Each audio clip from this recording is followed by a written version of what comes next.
creative living, utilizing today's technology with the best of the past to bring you innovative ideas and up-to-date information for creative lifestyles in today's active world. With your host, Sheryl Borden. I'm so glad you joined me today for Creative Living. We're going to learn how to use Zentangles on fabric and find out how to select the perfect pair of jeans for anyone's figure type. One of my guests is Deborah Pace, and she's an artist and designer. Deborah's going to explain what a Zentangle is and tell how it got started. She'll also talk about different methods of making quilts using Zentangles on fabric. Her company is Artvark Creations in Rancho Cucamonga, California. For many women, the selection of a pair of jeans is difficult, to put it mildly. We'll begin the show today with Nancy Nix Rice, who is a wardrobe consultant and author. Nancy will share some concepts that can guide each woman to her ideal choice. She'll discuss color, fabric, leg cut, and style details, as well as fit. She's from St. Louis, Missouri. Nancy, thank you so much for being with us, and I was so excited when you said we were going to talk about jeans, because I can't imagine how we ever lived before denim and jeans came into the world of fashion. Well, they certainly are a staple in everyone's wardrobe, but as you know, if you've ever people watched at the mall, there are people doing it really well and people doing it really not well at all. So people constantly ask me, what's the perfect jean? Sure. And the bad news is I can't give them one answer, because the perfect jean for Susie may not be the perfect jean for her next door neighbor. But what we can talk about is what are the different components that go into choosing great jeans for any individual. And then when we're looking and trying on, we can keep those concepts in mind. Absolutely. You can eliminate 95% of the jeans that you know aren't going to work on you, and it certainly makes the hunt a lot easier. Okay, good. So the first factor we want to talk about is the color of the jeans, or what in jeans lingo we call the wash of the jeans. And I brought several examples. They're all in the darker category, but do you see how of the group, this one is a slightly lighter wash, and it's not only a faded, slightly faded wash, but it's also a finish that's been hand sanded. So do you see how here at the center of the leg and here at the little sit down lines, it's been mechanically treated to give it the look as if it's been worn and loved in someone's wardrobe for a long time. And it's softer sometimes. And it's softer in the fabric as well. And so this is a more relaxed kind of a jean look. It's more casual. It's maybe kick around on the weekend kind of look. There's a neat little trick about this hand sanding, though, because it brings the wear here on the center part of the thigh. Do you see how the color fades just a little darker to the outside and the inside of the leg? When you put that on, it makes your legs look thinner and longer. And who doesn't want a little less meat on our thighs, for goodness sake? So this is the more casual end. Even though it is denim. a slim fit, it would still be considered a more casual jean. Absolutely. Okay. Then we'll look at one that's just a darker wash. So this started out as a darker color. It's hand sanded, but a little bit less so, and that gives it a dressier profile than the first one we looked at. What keeps this one in still a relatively casual range is the contrasting top stitching. And sometimes we might want that, or some body styles, sometimes and some you might not. Absolutely. So our next example is a really dark blue indigo wash, a really dark navy, almost to black. And you'll notice that on this one, the top stitching is not a contrast. It's actually the same color as the jeans themselves, which elevates it almost into a casual trouser as opposed to a dressier jean. So it still gives you jean fit, jean comfort, sort of that jean vibe, but at the high end of the spectrum because of the matching top stitching. Now, one thing to know about this super dark wash is that it's very hard for any fabric to retain that super dark color. So you want to think about washing these always turned inside out so the right side of the fabric isn't getting any abrasion, and you always want to wash them in cold water. And then if after months or years of wearing the color starts to diminish, just a little package of navy blue dye that you can buy at the craft store, and you can dye it right back to that darkest color easier than most people would imagine. And when I first saw this, I really did think this was a trouser, and you were going to, because it with a blazer and some nice jewelry, this could really be dressed up. It could be a very dressed up look. And in many, many workplaces these days, especially in creative fields, jeans at work, as long as they're nice ones, are perfectly appropriate. Now, another direction in fashion right now in jeans is doing jeans in fun colors. So I brought these little crimson cords to talk about. This is a super baby whale corduroy. Fabric doesn't have to be denim for pants to be jeans. The jeans is defined really by the construction of the garment. But an important thing to know about these bright colors on the bottom of our body, because they're very attention grabbing, and because usually our backside is not honestly the part of our anatomy that we want to be the most of a focal point. If you stick to versions of those bright colors that are toned down just a little bit, the effect will be much more flattering. So yes, these are red, but can you see how they're a more muted, subdued red and not that Christmas red or fire truck red? So the more subtle color of the bright color is really the way to go. These have some stretch in these. I was thinking that would be great. The next component I wanted to talk about was the fiber content in the jeans that we choose, because most jeans are, as their base fiber, made from cotton, which is wonderful. It's absorbent, it is breathable, it's durable. But when you add a little component of spandex, about 5% of spandex or any other stretchable fiber, you start to get that flex to the fabric. Oh, I didn't even think about that Every single pair of these has that little bit of flex. So check the label and give it a little crosswise tug, because the spandex is important when we start to get that true jean fit. When in the name of comfort, we wear jeans that are a little bit baggy, unfortunately the look is a little dowdy and a little matronly, and not really the kind of hip with it look that jeans are all about. With the spandex, you can get that much more body conscious fit and still have it be perfectly comfortable. You can bend over, you can sit down. You do want to cap that spandex at about 5% though, because if you get much more than that, what happens then with wear, the fabric starts to relax and relax a little more and relax a little more, and it goes from kind of hip and sexy to kind of slouchy and then all the way to sloppy. So spandex is good, but it's not one of those cases where if a little is good, a lot is even better. Then the other critical component about a pair of jeans is the fit, especially through the leg. Jeans are designed to fit so that they skim your thighs pretty sleek.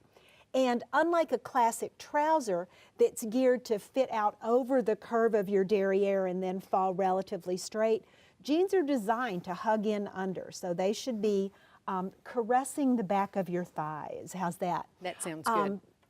And that's going to give you a longer, leaner look. Then when you get from the knee down, you have two different options. The first is those skinny, a skinny jean, a style that continues to narrow all the way down to the ankle. Now, so many women that I work with in my image practice are really scared to do skinny jeans, and they won't even try them on because they're sure that it's going to make their hips look wider. I'm here to say, don't knock it if you haven't tried it. We are so geared to be overly critical of our hips, and for many, many, many women of every age and every body type, skinny jeans often have the potential to really narrow and elongate your legs, which is very flattering. So don't decide without trying that you can't wear skinny jeans. Another great aspect of skinny jeans is that because they taper to the ankle, they have to end at the ankle. You're not trying to bring them down over your foot. So that means the very same pair of skinny jeans can be the right length to wear with flats, or the right length to wear with little dressier heels, or the right length to wear with a taller little short booty that are so popular right now, without having to have multiple pairs or rehem them. And you can almost picture going from casual, maybe work, and even dressier. So the higher the heel, the dressier that jean becomes. Absolutely. Now the other option is a boot cut jean, and you hear really widely in jean literature that boot cuts are wonderful because that flare at the bottom balances out fullness at your hips. And that's true, but with a little disclaimer that you don't hear so often, and that is that as a boot cut gets wider and wider, it pulls down on the whole look, and that width at the bottom causes your legs to look shorter. Now, it's hard for your whole lower body to look trim if your legs are losing length. So when you're choosing boot cut jeans, you want to look for ones like this that kick out there near the ankle, but only slightly. When a boot cut gets too wide, it's really a problem child. It becomes those bell bottoms that were popular 50 years ago that are or not something. really so flattering. The other thing to know is when you find that perfect pair of boot cut jeans, then you probably want to buy 2 of them because you'll want to hem a pair a little bit shorter to wear with flat shoes, but because it's supposed to fit down over your shoe and end about 3/4 of an inch from the ground, you're going to need a longer pair of the same jean when you want to wear it with that taller shoe. That's right. So lots of little tips to think about. The wash, the fiber content, the leg width, and one more sneaky, sneaky trick. The very best jeans, and you can see it a little bit in this pair on the hanger, are cut higher in the back and scooped a little lower in the front. I've never noticed that. Let me show you why.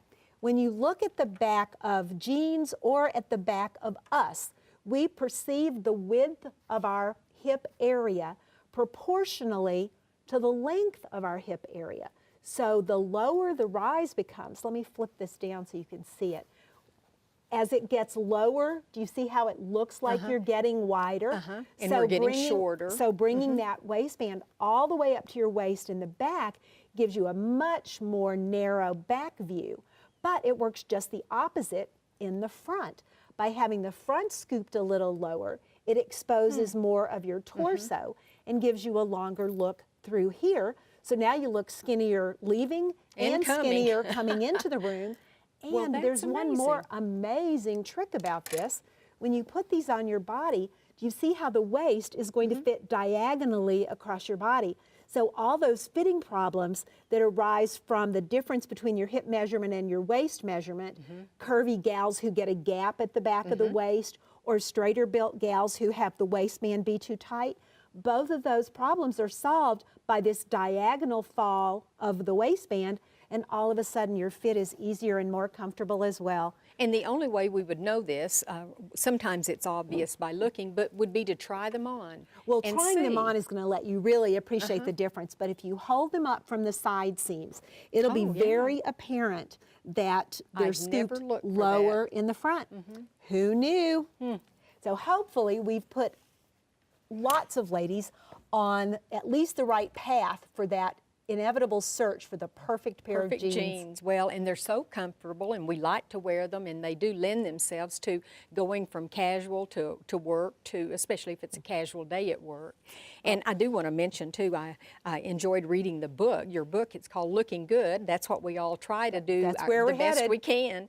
And just those little tips like you mentioned about the rise in the back and the front, and many, many, many other tips are included. Right. Thank you very much, Nancy. Thanks, Sheryl.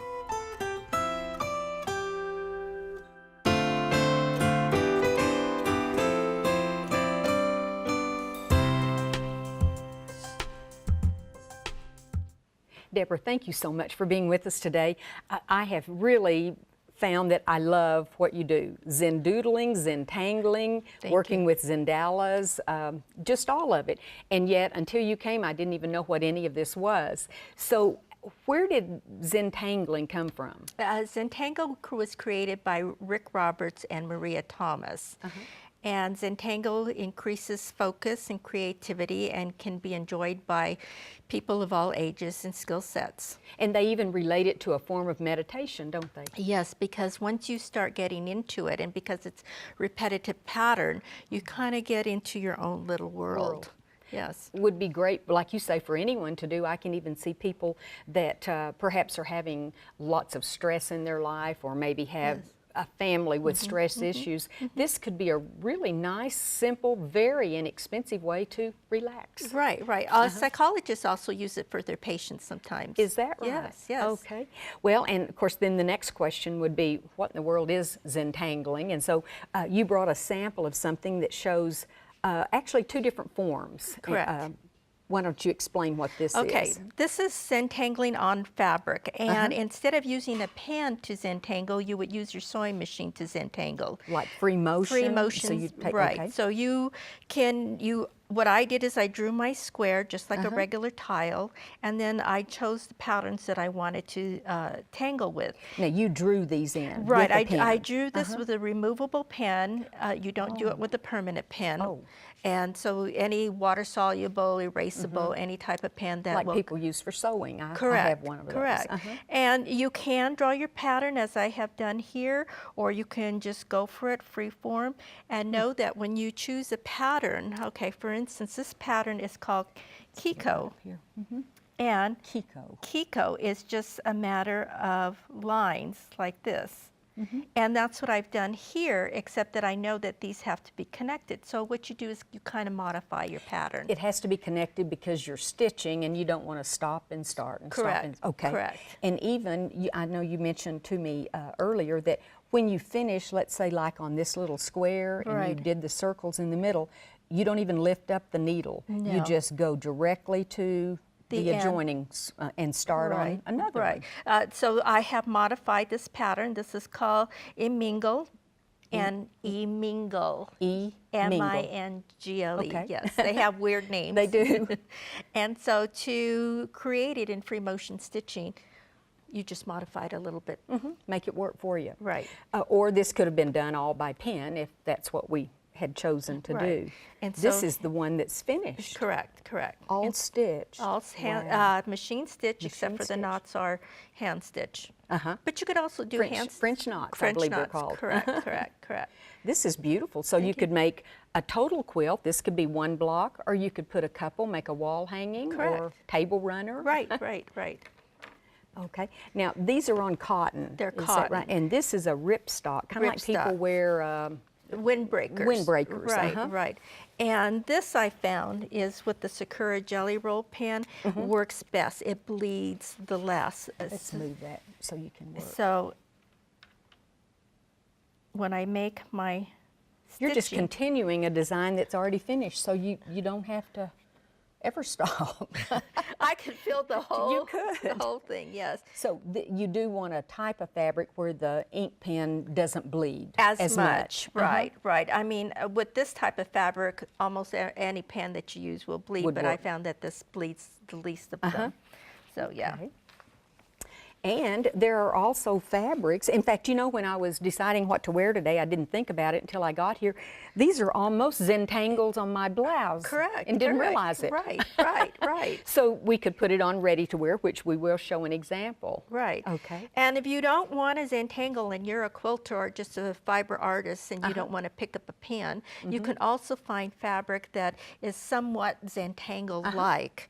It looks like Zentangling. Right, and create a quilt out of it. I think I would just take with fabric. this and use my little book with all the tiles in it and then create something to go with this. Yes, This is just yes, beautiful. Yeah, and if I wanted to, I could also, with pen, add some Whoops. more patterns on top. Of course. Yeah. That's really nice. And this one is a creation of both the has both pen examples. and the fabric. So I did a Zentangle art piece in the middle, and then I found Zentangle-like patterns. See, and you can't tell the difference, what you did and then what was the fabric. That's just amazing to me. Right, right. That's beautiful. Thank you. And this could be a quilt again, or wall hanging, or pillow top. It Pillow could be top, great on yes. pillows.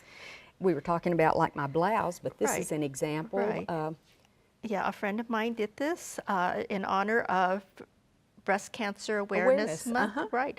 And did she do this or did you do this? No, she did all it. of She this. did. Yeah. That's beautiful. And I like adding the little bling to it. That's Right, pretty right, too. right. And then Okay. here we have, which was, like you said, it was going to be a pillow top, but I find that it's easier to carry on the plane flat. Leave the pillow insert at home. Right. Okay. Right. And so this one not only has pen, but it also has foiling in it. I don't know if you can tell right in here. I didn't see it, but now I do. Just Right. a little bit of watercolor paint? No, or what kind? foil. That you add a Oh. little bit of glue, and they have special foils that you can use, and then didn't you know just that. press it, and I didn't add a lot. They have bright colors. Uh-huh. I just added just a little subtlety to it. Okay, so we've seen all these things we can do with fabrics. Let's show how you can use this same technique with making jewelry. Okay, first we have the tag art, which is the easiest one, and all you do is you can pick these up at any stationery store and Craft store, I've craft seen store, them. right? And you just draw your design, add a little bit of glue. Oh, you sandwich them together. You sandwich them together, and then you just add your little ring and put them onto your bracelet. Well, that's cute. Now, what's this little bead? That is a paper bead. So you can tangle a whole sheet of paper, which I've done, or you can buy scrapbook paper. Oh, yeah. I have lots of that in the trash can that looks just like that. But you do want it a little wider at one end and narrower at the other. That gives you this type. shape. Depending on how you cut it, it will give you different shapes Oh, it will. beads. So And you're just using a toothpick. toothpick. You can use, some use a coffee filter, some use Anything, really. anything, right? Anything that you can adhere this to. And what you do is you just take your shape, and these can be cut any width. Okay, so Is this the width you Yeah, use to make this size bead? this is a little bit smaller. Oh, okay. Okay, and so then I'm just going to add a little bit of glue Oh, to hold it in place to hold when it we in get place. through. Right, and I just keep going until I have created this bead. So you And can make it as fat as you want? You or can make it as slim fat, or as what? slim as you want, and it's just by just rolling. That's all it is. Okay, let's look at this bracelet. Okay, that's this is all kinds of beads. Yeah, these are the Zentangle bead, and that's what I did here, and just rolling the beads. Then I added other Zentangle-like beads to I go can with see. it, and that's how I created that's that bracelet. beautiful. Yes. And then you said you were talking about the foil art before. You have a different way that's kind of fun to do, especially with alphabet, lettering, that sort of thing. This is called illuminated letters, and this is the foil that I was talking about. Okay, and what you do is you create your background. This is called This is the muka. background. This is the background, and all And I it's did called is what? muka. How do you M-O-O-K-A. Muka. Muka, Okay. which this is the traditional muka, and this I've taken liberties and just varied it. Made your own version. Okay, then I take sticky back paper, you can get it at any craft store, created my letter, and then what I would do is I would carefully cut it out like I did here, okay, place it on my card, take off the top layer, and then just put the foil I on see. top. And so the foil sticks because of the adhesive backing. Right, I or could use front. glue if I want to use glue. I don't have to use the sticky back paper. I outlined this with black pen, but you can also go with gold, or silver or with this whatever. I use silver, and then you can just outline it and create your letter. You know, one thing I meant to ask you on the fabric, are these washable? I would hand wash them if you're going to wash them. Of course, if they're all fabric, they're washable. But the ripstop is not washable No. because you cannot heat set it. Even though the Oh, pen, this would need to be heat set before we tried to wash it. right, but I would do Okay. it by hand. Okay, Yeah. that was something I meant to ask you. Yeah. Okay, well, I really appreciate you being here and showing us some of the many different ways we could do our Zentangling and making Zen doodles. Right. Thank you. You're welcome. I hope you enjoyed the show today. Next time on Creative Living, we'll learn what the role of metabolism is in fitness and show how to do kitty sock crafting, which started many years ago. One of my next guests is an author and fitness guru, and she's going to talk about the role metabolism plays in fitness. Metabolism is a process by which food is broken down and converted into energy, which fuels your body right down to the cellular level. Often people who excessively diet can sabotage their metabolism. However, the truth is that very few people genetically have slow metabolism. You can speed up your metabolism by putting healthy habits into practice, and my guest will go over these. We'll also meet a designer and crafter, and she's going to demonstrate kitty sock crafting, which is a takeoff from years ago when making monkey socks was so popular. John Nelson, a Swedish immigrant to the United States, patented the sock knitting machine in 1869 and began manufacturing work socks in Rockford, Illinois in 1890. The iconic sock monkeys, made from red-heeled socks, emerged in 1932, the year the Nelson Knitting Company added the trademarked red heel to its product. This is an easy and fun craft that children will especially enjoy doing. I hope you'll plan to join me next time for Creative Living. We are very pleased to offer a special booklet that accompanies this series of Creative Living. We are celebrating our 40th year on PBS. This booklet is titled the 40th Anniversary Series, and it features a wonderful collection of ideas and information, and it's available free of charge on our website. Posted as a PDF file, you can simply download the entire booklet or just the segments you're most interested in. For your copy of this commemorative booklet, go to our website at kenw.org and then click on Creative Living. Scroll down to the booklet section and you can click on this booklet or on any of the other booklets we have available online. We would like to invite you to sign up for our free e-newsletter too. Go to kenw.org and click on the Sign Up Now button and input your email address. That's all there is to it. We would also like to ask you to become a fan of Creative Living on Facebook. Go to facebook.com and in the search window type in Creative Living with Sheryl Borden. Thanks so much. We look forward to hearing from you.